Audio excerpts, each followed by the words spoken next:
আসসালামু আলাইকুম। আমার আজকের ক্লাসে তোমাদের সবাইকে স্বাগতম। আমার আজকের ক্লাসের আলোচনার বিষয় যৌগিক সংখ্যা। চলো শুরুতেই জেনে নেই যৌগিক সংখ্যা কি বা কাকে বলে। যৌগিক সংখ্যা হলো সেসব সংখ্যা যে সংখ্যাগুলো মৌলিক সংখ্যা বাদ দিয়ে থেকে যায়। মৌলিক ছাড়া সংখ্যা জগতে যে কয়টি সংখ্যা অবশিষ্ট থাকে তাদেরকে যৌগিক সংখ্যা বলা হয় বা সেগুলোই যৌগিক সংখ্যা। যৌগিক সংখ্যা অনেক গুণনীয়ক থাকে, এদের কমপক্ষে 3টি গুণনীয়ক থাকবেই। যৌগিক সংখ্যার অনেক গুণনীয়ক থাকে এবং এদের কমপক্ষে 3টি গুণনীয়ক থাকবেই, কারণ এক এবং নিঃসংখ্যা এবং অন্য একটি সংখ্যা দ্বারা এদেরকে ভাগ করা যায়, সেহেতু এদের 2টি গুণনীয়ক আরও থাকবে, অর্থাৎ এদের আরও 2টি গুণনীয়ক থাকবে, তাহলে মোট হয় 4টি। তাহলে বুঝতেই পারতেছি যৌগিক সংখ্যা অনেক গুণনীয়ক থাকে। যৌগিক সংখ্যার সংজ্ঞাটি আমরা অন্যভাবেও সংজ্ঞায়িত করতে পারি, যেমন যেসব সংখ্যা এক এবং ওই সংখ্যা ছাড়াও আরও অন্যান্য গুণনীয়ক আছে তাদেরকে যৌগিক সংখ্যা বলা হয়। যেমন সংজ্ঞাটি আগে আমরা লিখি।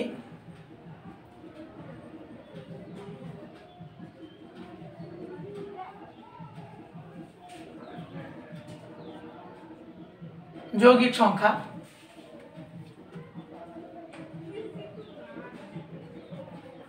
যেসব সংখ্যার এক এবং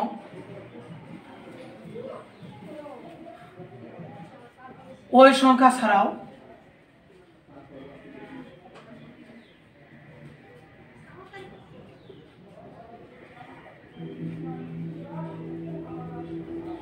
আরো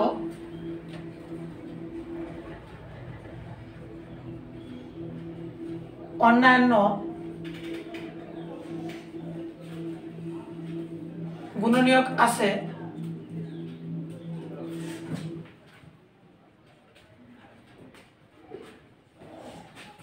তাদেরকে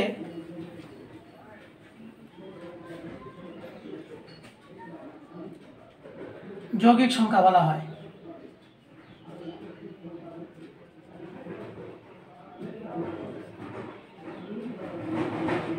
যৌগিক সংখ্যার সংখ্যাটি হচ্ছে যেসব সংখ্যার এক এবং ওই সংখ্যা ছাড়াও আরো অন্যান্য গুণনীয়ক আছে তাদেরকে যৌগিক সংখ্যা বলা হয়। যেমন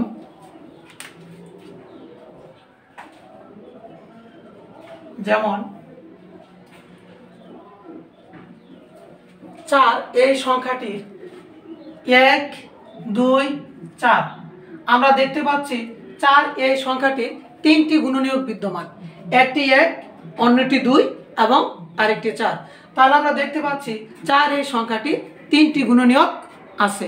আমরা জানি যেসব সংখ্যা কমপক্ষে 3টি গুণনীয়ক থাকবে বা যেসব সংখ্যা 2 এর অধিক গুণনীয়ক থাকবে তারাই হচ্ছে যৌগিক সংখ্যা।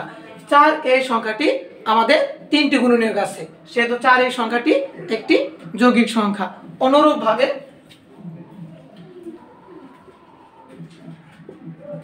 অনুরূপভাবে 6 সংখ্যাটিরও আমরা দেখতে পাচ্ছি 4টি গুণনীয়ক, 1 2 3 এবং 6। যেহেতু 6 এই সংখ্যাটি 2 এর অধিক গুণনীয়ক, সেহেতু 6 এই সংখ্যাটিও একটি যৌগিক সংখ্যা।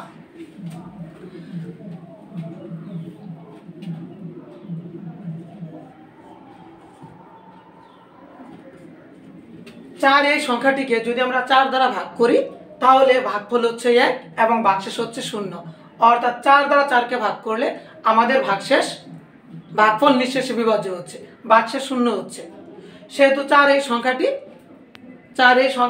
4 দ্বারা বিভাজ্য। আবার 4 এই সংখ্যাটিকে যদি আমরা 2 দ্বারা ভাগ করি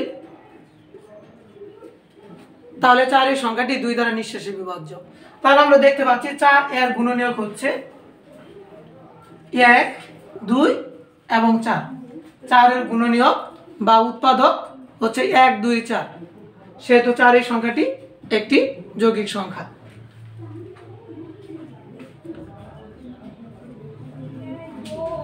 6 এই সংখ্যাটিকে যদি আমরা 6 দ্বারা ভাগ করি তাহলে আমাদের ভাগফল হচ্ছে 1 এবং ভাগশেষ হচ্ছে 0, যা কিনা নিঃশেষে বিভাজ্য।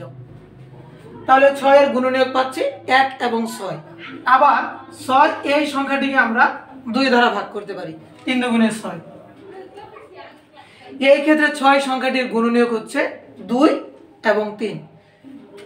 তাহলে 6 এর গুণনীয়ক হচ্ছে 1 2 3 6। তাহলে 6 সংখ্যাটি একটি যৌগিক সংখ্যা।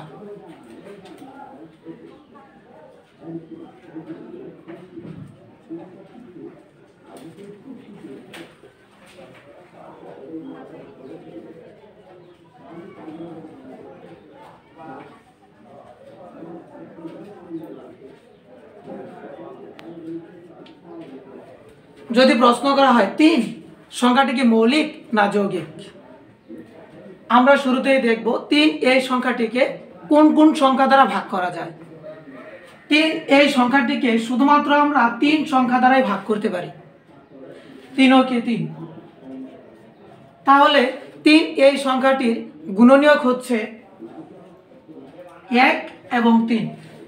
তাহলে 3 এই সংখ্যাটির গুণনীয়ক হচ্ছে 2টি। আমরা জানি যেসব সংখ্যার কেবলমাত্র 2টি গুণনীয়ক থাকে বা যেসব সংখ্যাকে শুধুমাত্র নিজ সংখ্যা দ্বারাই ভাগ করা যায়, অন্য কোনো সংখ্যা দ্বারা ভাগ করা যায় না, সেই সব সংখ্যা হচ্ছে মৌলিক সংখ্যা। তাহলে 3 এই সংখ্যাটিকে আমরা 3 ছাড়া অন্য কোনো সংখ্যা দ্বারা ভাগ করতে পারি না, শুধুমাত্র 3 দিয়েই ভাগ করা যায়, সেহেতু 3 এই সংখ্যাটি একটি মৌলিক সংখ্যা। আবার অন্যদিকে 4 6 8 9 বা এই ধরনের যাবতীয় যে সংখ্যাগুলো আছে, এই সংখ্যাগুলোকে আমরা নিজ সংখ্যা ছাড়াও আরও অন্যান্য সংখ্যা দ্বারা ভাগ করতে পারি।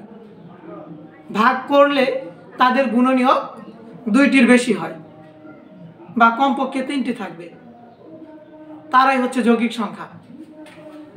তাহলে আমরা জানতে পারলাম যৌগিক সংখ্যা কি এবং যৌগিক সংখ্যার সংজ্ঞাটা কি। এখন আমরা জানবো 1 কি মৌলিক না যৌগিক সংখ্যা। 1 সংখ্যাটি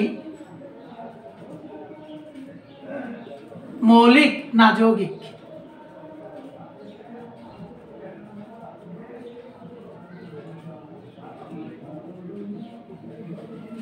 1 সংখ্যাটি মৌলিক না যৌগিক।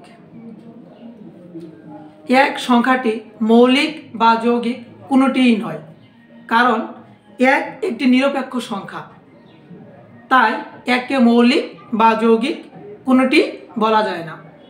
1 কখনো কখনো মৌলিকের মতো বা 1 কখনো কখনো যৌগিকের মতো আচরণ করে, তাই 1 মৌলিক বা যৌগিক কোনোটিই নয়, 1 নিরপেক্ষ সংখ্যা।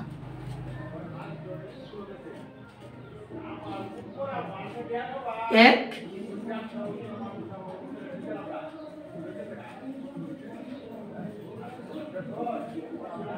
নিরপেক্ষ সংখ্যা।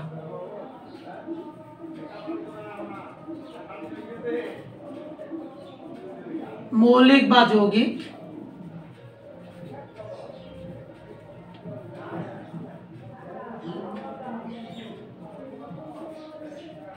কোনটি নয়।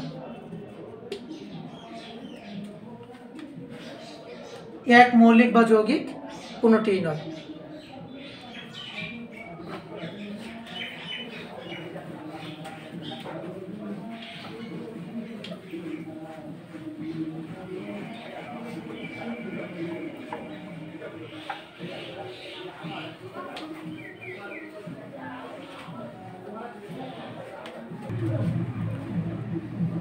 এখন আমরা শিখব যৌগিক সংখ্যা নির্ণয় করার অন্য একটি পদ্ধতি বা টেকনিক।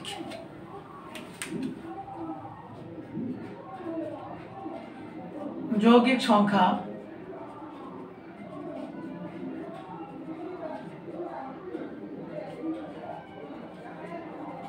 নির্ণয় করার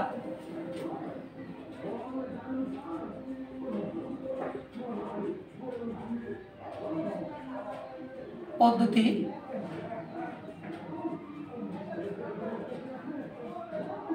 বা টেকনিক।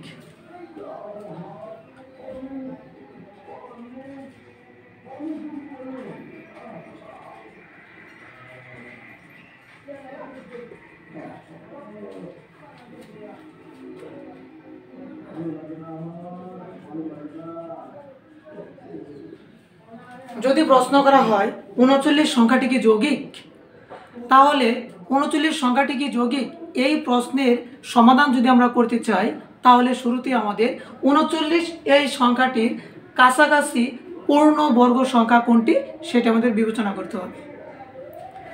আমরা যদি যৌগিক সংখ্যা বের করার যে পদ্ধতি বা টেকনিক, এই টেকনিকে 39 সংখ্যাটি যৌগিক কিনা সেটা যদি বের করতে চাই, তাহলে আমাদের প্রথম কাজ হচ্ছে 39 এই সংখ্যাটির কাছাকাছি পূর্ণবর্গ সংখ্যা কোনটি সেটি বিবেচনা করতে হবে। 1 নম্বর কাজ, পূর্ণবর্গ সংখ্যা।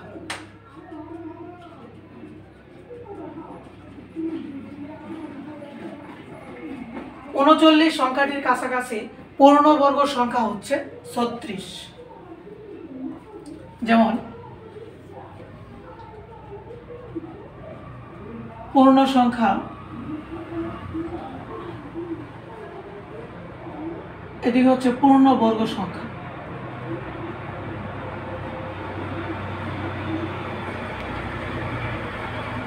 পূর্ণ সংখ্যা হচ্ছে 1 square 1, 2 square 4, 3 square 9, 4 square 16, 5 square 25, 6 square 36, 7 square 49, 8 square 64, 9 square 81 এবং 10 স্কয়ার ইকুয়াল 100। তাহলে আমরা দেখতে পাচ্ছি পূর্ণবর্গ সংখ্যা 39 এই সংখ্যাটির কাছাকাছি পূর্ণবর্গ সংখ্যা হচ্ছে 36। সেহেতু আমরা 39 এর কাছাকাছি পূর্ণবর্গ সংখ্যা নিলাম 36। এখন পরবর্তী কাজ হচ্ছে এই পূর্ণবর্গ সংখ্যাটির পূর্ণ সংখ্যা কত সেটি নিতে হবে। পূর্ণবর্গ সংখ্যা 36, এর পূর্ণ সংখ্যা হচ্ছে 6। পূর্ণ সংখ্যা 6, অর্থাৎ এই 36 সংখ্যাটিকে যদি আমরা বর্গমূল করি তাহলে তার পূর্ণ সংখ্যা হচ্ছে 6। তবে বলা ভালো, যাবতীয় যত পূর্ণবর্গ সংখ্যা আছে সকল পূর্ণবর্গ সংখ্যাই যৌগিক সংখ্যা। যাবতীয় যত ধরনের পূর্ণবর্গ সংখ্যা রয়েছে সকল পূর্ণবর্গ সংখ্যাই হচ্ছে যৌগিক সংখ্যা।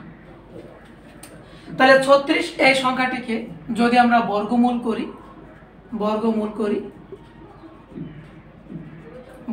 করি তাহলে তার মান দাঁড়াচ্ছে 6। এই যে চিহ্নটি দেখতে পাচ্ছি এই চিহ্নের নাম হচ্ছে বর্গমূল, যার ইংরেজি নাম হচ্ছে রুট ওভার। বাংলা নাম হচ্ছে বর্গমূল এবং ইংরেজি নাম হচ্ছে রুট ওভার। পরবর্তী কাজ হচ্ছে এই যে পূর্ণ সংখ্যা আমরা 6 পেলাম, এই 6 এর কম মৌলিক সংখ্যা কোনগুলো সেগুলো নিতে হবে। 3 নম্বর স্টেপ বা ধাপে কাজ হচ্ছে 6 এর চেয়ে কম মৌলিক সংখ্যা কোনগুলো সেগুলো আমাদের নিতে হবে। তাহলে আমরা দেখতে পাচ্ছি 6 এর চেয়ে কম মৌলিক সংখ্যা কোনগুলো। মৌলিক সংখ্যা 6 এর চেয়ে কম মৌলিক সংখ্যা হচ্ছে 2, 3 এবং 5। 4 নম্বর স্টেপে কাজ হচ্ছে এই সংখ্যাগুলো দ্বারা 2, 3 এবং 5 এই সংখ্যাগুলো দ্বারা আমরা এই 39 সংখ্যাটিকে ভাগ করব। এই 3টি সংখ্যার মধ্যে বা এই মৌলিক সংখ্যাগুলোর মধ্যে যে কোনো একটি সংখ্যা দ্বারাও যদি আমরা 39 সংখ্যাটিকে ভাগ করতে পারি, ভাগ করলে ভাগফল যদি নিঃশেষে বিভাজ্য হয়, তাহলে আমরা 39 সংখ্যাটিকে একটি যৌগিক সংখ্যা বলবো। যেমন 4 নম্বর স্টেপে কাজ হচ্ছে ভাগ। আমরা এই মৌলিক সংখ্যা দ্বারা আমাদের মূল সংখ্যা 39 সংখ্যাটিকে ভাগ করব। যেমন 39 সংখ্যাটিকে যদি আমরা 2 দ্বারা ভাগ করি তাহলে 2 কে 2, 3 থেকে 2 গেলে 1, উপর থেকে নামবে 9, তাহলে 2 19 মধ্যে ভাগ যায় 9 বার, 9 দুগুণে 18, ভাগশেষ হচ্ছে 1। দেখা যাচ্ছে আমরা 39 সংখ্যাটিকে 2 দ্বারা ভাগ করলে আমাদের ভাগশেষ 1 আসতেছে, সেহেতু এটা হবে না। বাকি আছে 3, আমরা 3 দ্বারা ভাগ দিয়ে দেখি। তার আগে আমরা 5 দিয়ে ভাগ দিই। 39 সংখ্যাটিকে আমরা আগে 5 দিয়ে ভাগ দিয়ে দেখি। 5 39 মধ্যে ভাগ যায় কতবার? 7 বার। 5 7 35, 5 7 35, 9 থেকে 5 বিয়োগ করলে হয় 4।